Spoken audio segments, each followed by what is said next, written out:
Hey, what's up everybody? Daniel here from Never Enough Tech. Got another home audio video for you. Surprise! So we got the typical actors. 2 surround speakers, a sub, and our fancy fresh new disappeared soundbar. Well, to be honest, the soundbar did look a little bit lame. Well, I guess I'll wrap this up. Catch you on the next one. We're back. LOL. As you can see, I'm still stranded outside with the birds and the wind and little people noises. We're just gonna have to pretend these things are not constantly ruining my video. So today I review the Klipsch R-41PM powered bookshelf speaker set. You can pick it up right now for $299, along with the Klipsch R-100SW Subwoofer, also $299. Altogether, just a 2.1 system. How humble. Frankly, it looks a lot like a soundbar kit, you know, minus the soundbar. And the cost looks a lot like a middling soundbar kit price. So here's that middling soundbar video you'll always wanted. I'm not very cooperative. But worry not, soundbar fans, I have a very beefy, over-the-top soundbar system just waiting to get cuddled in the other room. I can smell it from here. Still, Soundbar Dan here. I just gave myself that name. Anyway, these speakers aren't really that new. I'll freely admit that. They were released in 2018. Please stick around.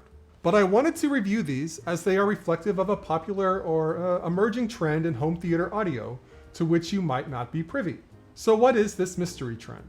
It's single-channel, beefy, traditional bookshelf speakers and subs that are self-powered, removing the need for a receiver. This is a big deal in terms of making the setup potentially cheaper and less cumbersome. A 2.1 speaker system may be good enough for your TV watching, but maybe not if it also involves a receiver. If you're disenchanted by soundbar sound fidelity and soundbar multi-dimensional sound, and you don't want to spend $2,000, $3,000, $4,000 on traditional home theater equipment, powered bookshelf speakers and a sub may be a really good choice for you. Another recent enhancement to powered speakers, which I want to dig into more in my channel's second year, is the adoption of the emerging WiSA standard, wireless speakers and audio, powered by Summit Technologies receivers and transmitters. So with a WiSA system, you could have a 2.0 or a 5.1.2 to a 7.1 system comprised of meaty single-channel speakers with no amplifiers or wires, all running on a 24-bit network. Something like this may be speaker nirvana, or at least in the nirvana suburbs, for the group of you that really crave sound fidelity quality beyond what a soundbar system can deliver, but also cringe and recoil at the wire and receiver hassle, which costs extra money and can be quite an engineering endeavor to properly house.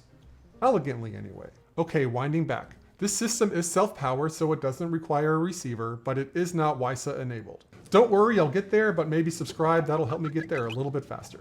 The really big question I'm posing here in this video is whether this legit, flexible stereo system, it's legit enough, settle down, is a more fulfilling setup than a middling or perhaps even flagship soundbar system. Having received many comments from y'all, it seems we have the "We Love Soundbar" crew, soundbars totally work for you guys, soundbars forever, the "I can't make up my mind on which soundbar" club, I just picture a herd of cats, the soundbars are too complicated and buggy crowd, they're not wrong, and the loud minority, soundbars are a joke posse. I think this video might be most useful for the undecideds and too complicated folks, might make a few from the soundbar wedding ring crowd think naughty thoughts, and the soundbar haters will probably tell me to go buy a receiver and delete my channel. Let's press on, design and build. Well, the R-41PM casing looks and feels like wood, but it's actually a scratch-resistant vinyl. A very believable wood grain by looks alone. You'll find your ports in the back. The grille here in the front is not some cheesy foam or stapled on fabric. It's actually a thin and airy fabric stretched on a magnetic removable structure, hiding Klipsch's very handsome and recognizable woofer and tweeter pair. These speakers can live clothed or naked, whatever kind of matches your decor. Though it's no secret that these speakers look significantly cooler naked. This is almost always true with speakers, not really with humans though, now that I think about it. So we got a 1-inch tweeter on top. It's Klipsch's exclusive linear travel suspension LTS aluminum tweeter, which minimizes distortion for enhanced detail performances, using Captain, an extremely light and rigid aluminum. I think Captain is made by the same folks that harvest Beskar in The Mandalorian. Klipsch also likes to talk about their Tactrix horn technology. This is advertised as technology that reduces reverb and is better at directing sound directly at the customer using a unique 90 degree by 90 degree horn shape. The woofer is on the bottom, it's 4 inches. The extremely recognizable orange cone is injection molded graphite, or IMG, which according to Klipsch is exceptionally light while being extremely rigid. I think what we're talking about is standards. Providing a remarkably low frequency response with minimal cone breakup and distortion. It provides speaker efficiency highest in its class, according to Klipsch. Bottom line, Klipsch is very open about their goals. It's all about being efficient with energy, using as much as possible towards the creation of clean, crisp, optimal sound distribution, while eliminating the energy exhaust, which may normally manifest in distortion, buzzing, and reverb. Those that are very familiar with Klipsch are probably rolling their eyes. Not everyone is washed in the Klipsch world, so hang tight or skip forward. Don't be a pooty head. So if you're wondering if the plate around the tweeter and woofer is metallic, it's not, it's plastic. Though it is accented with real metal screws around the perimeter. The material used underneath the vinyl veneer is medium density fiberboard, or MDF, a common speaker material. It assists with system resonance and helps to limit distortion. It has a nice hard textured coating here, which helps to mitigate some of the cheap feel you might otherwise get from MDF. I mean, let's get real, MDF is fancy for particle board. The sub, well, it doesn't stray too far from the bookshelf speakers. It's a handsome box covered in what looks to be identical wood grain vinyl as the bookshelf speakers. When you open it, you get a much bigger version of the orange coned woofer. 10 inches. Seems to be all the same materials, IMG and the like, as the bookshelf speakers. Though obviously it doesn't have a tweeter. The grill is similar to the bookshelf speakers in that it's a stretched fabric over a rigid plastic structure. Peekaboo! Though it's not magnetically attached, but rather sits on 4 metal pegs.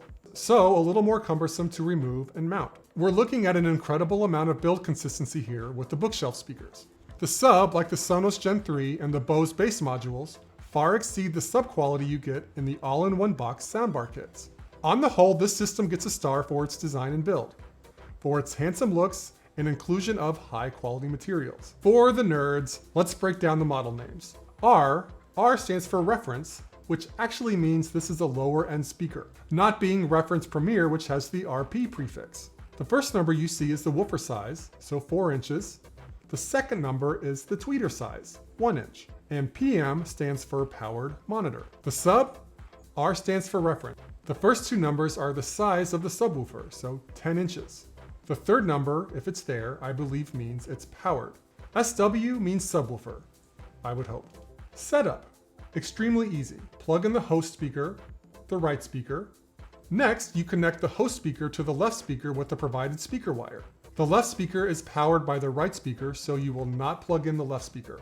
You'll need to find your own RCA cable or sub cable to send audio signals to the sub from the host speaker. You would think the sub would come with these requisite wires. Maybe not everyone has an extra RCA cable handy. Klipsch, tough love. You really skimped out on us here.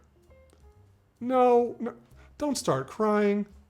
Klipsch looked more tough on the website. I guess it's the rugged, sensitive type. Just to note, just use a single RCA wire to connect to the sub. Even though the sub has 2 connectors, make sure to connect to the LFE port, or low frequency effects, which let's say is the technical name of the sub's .1 channel. The sub is self-powered, so you'll have to plug it in as well. It's for the best, as you don't want this single schmedium speaker powering all 3 units. Once all the speakers are wired and connected, you need to feed the beast some audio, which leads us to inputs. This is one area where the R-41PM really shows its advantage over, say, a lone pair of Sonos Ones. You have 4 direct physical inputs to support a wide variety of audio hosts. You'll find 2 digital inputs, USB Type B.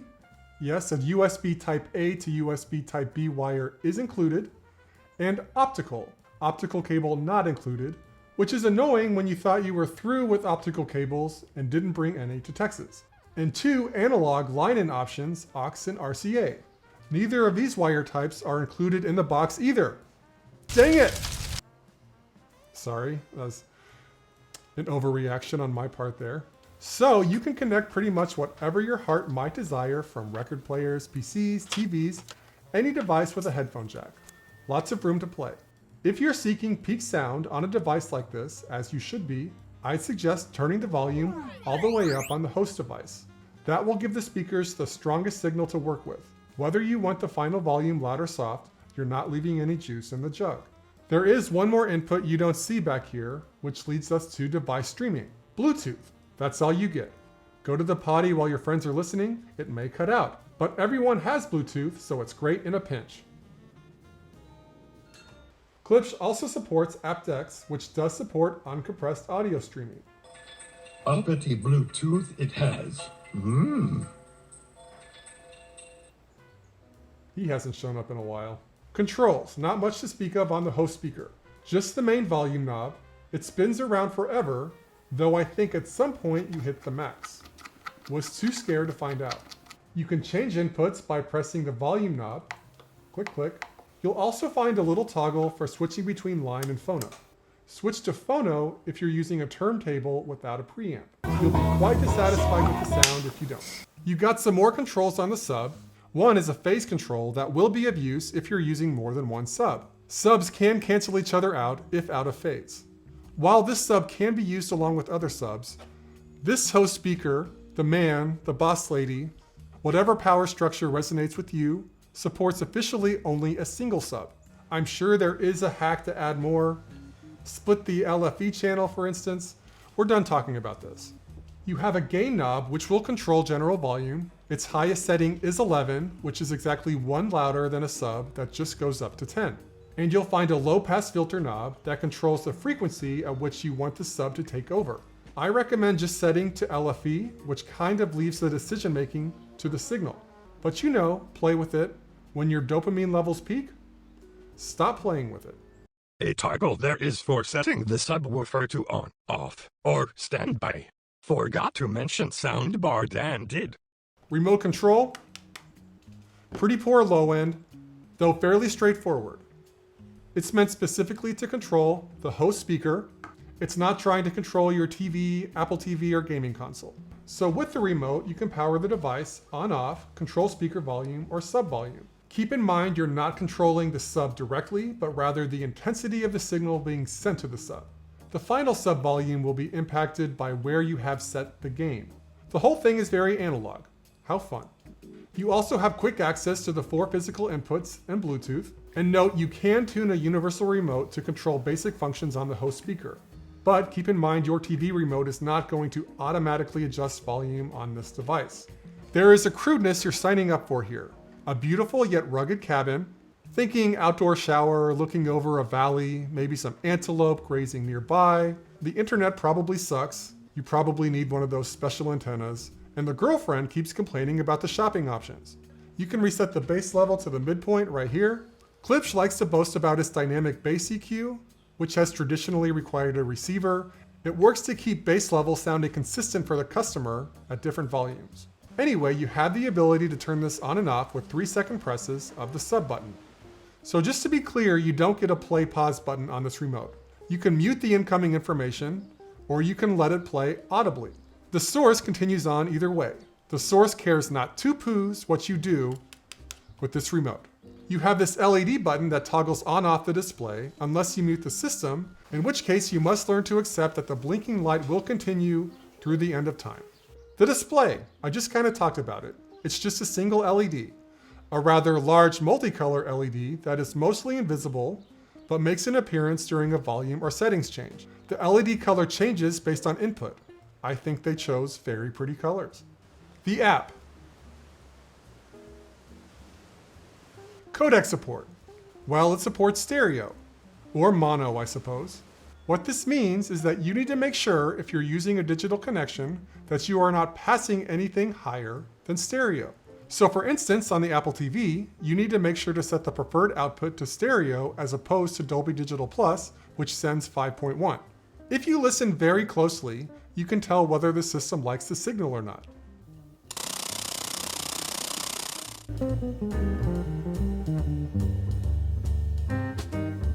The DAC, or digital to audio converter, supports up to CD quality, so 14 bits with 44.1 kHz sampling rate.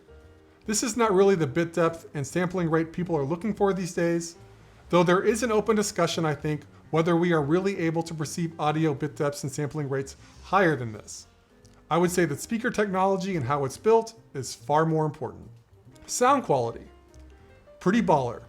Not to be too technical. Let's take a listen. Hey,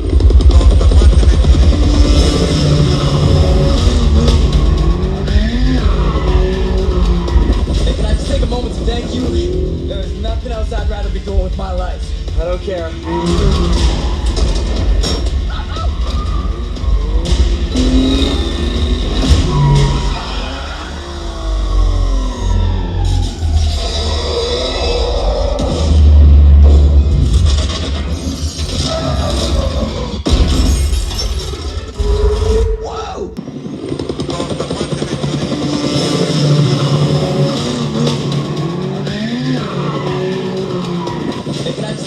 Thank you. There's nothing else I'd rather be doing with my life. I don't care.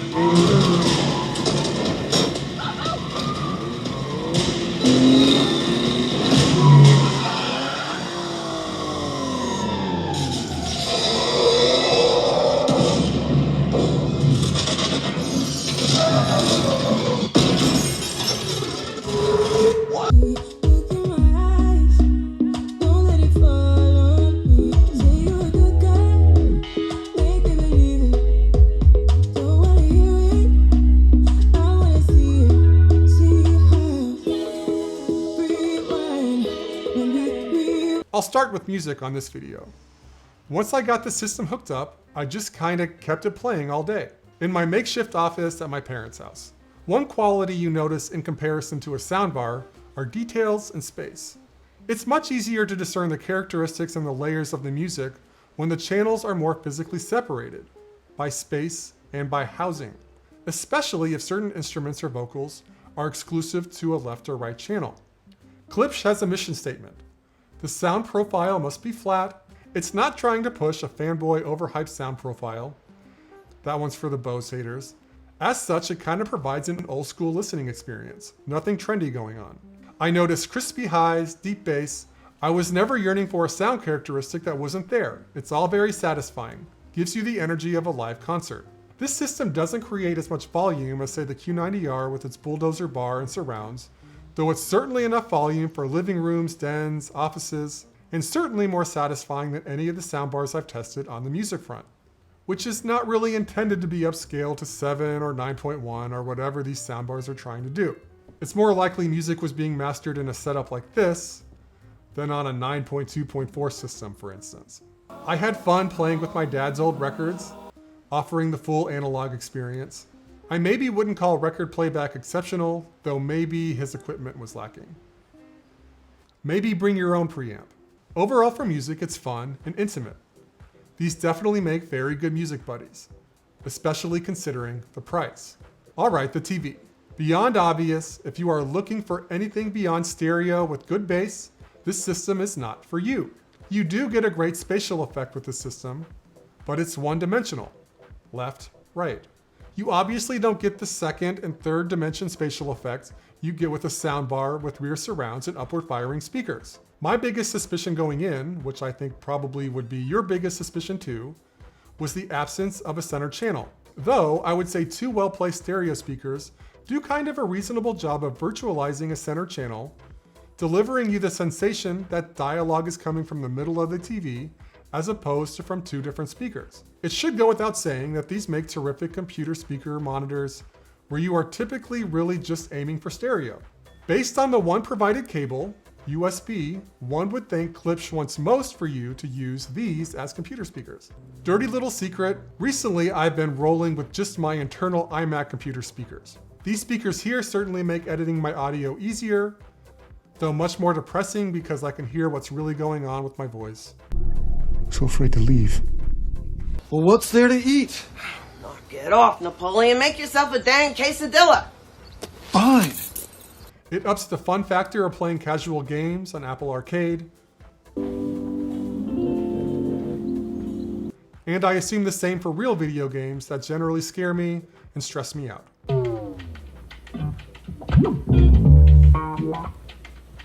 But circling back around, the music really sounds beautiful. Been getting a lot more out of my streaming services with these speakers attached to my work computer. Conclusions. Bookshelf speakers feel almost counterintuitive as a quick fix enhancement to your crappy TV sound. Most are thinking they need to put one long, but not too big, they don't want to block the TV, speaker right in the middle of the TV. When there is a great case to remove that soundbar and put two chunky speakers on the left and right of the TV. But don't forget this one. As I mentioned earlier, I think the case for this style home audio system is much tougher if you need to get a receiver involved. Luckily with this system, that is not necessary. For the same price of this setup, you are looking at a scrunch 3.1 or 5.1.2 channel soundbar system with probably no rear speakers and a truly inferior sub. Though with a soundbar, undoubtedly, you are better set up for handling the complexities of modern audio codecs and object-based 3D audio. You get better integration with streaming technologies and better control over audio sources like your TV. And at least with Sonos, you do get the native option for whole home audio, which you are definitely not getting with this specific system. Here, channel for channel, you get superior audio fidelity, superior front left and right channel separation, and more audio source input flexibility than is typical. It's not super simple to plug in a record player into a Bose soundbar, for example. I think I presented a really compelling $600 sound system for sure. That should at least tempt those looking to shop in that range. Note, this is really the bottom of the powered monitor range for Klipsch. So if you are looking to spend a little more, and you like the bookshelf speaker setup, you might consider the R-41PM with the R-100SW, so a bigger sub, or perhaps even the Klipsch 5s, which really up the wattage, DAC, and include an ARC port for better TV integration. Either of these two, even after adding a sub, would put you well below flagship soundbar price. If we're talking about a full WiSA system, well, that's a completely different story to be told later. I hate to say the obvious, but when it comes to home audio, there is not a right choice. You have your priorities, and you have to weigh them. Hopefully you can use all this information I shared to meet those priorities in the future. All right, gonna wrap this up. Please comment and let me know about your audio journey. Your advice and questions do have a major impact on what I choose to review. Thanks for watching. Catch you on the next one. You know, like nunchuck skills, bow hunting skills, computer hacking skills. Girls only want boyfriends who have great skills.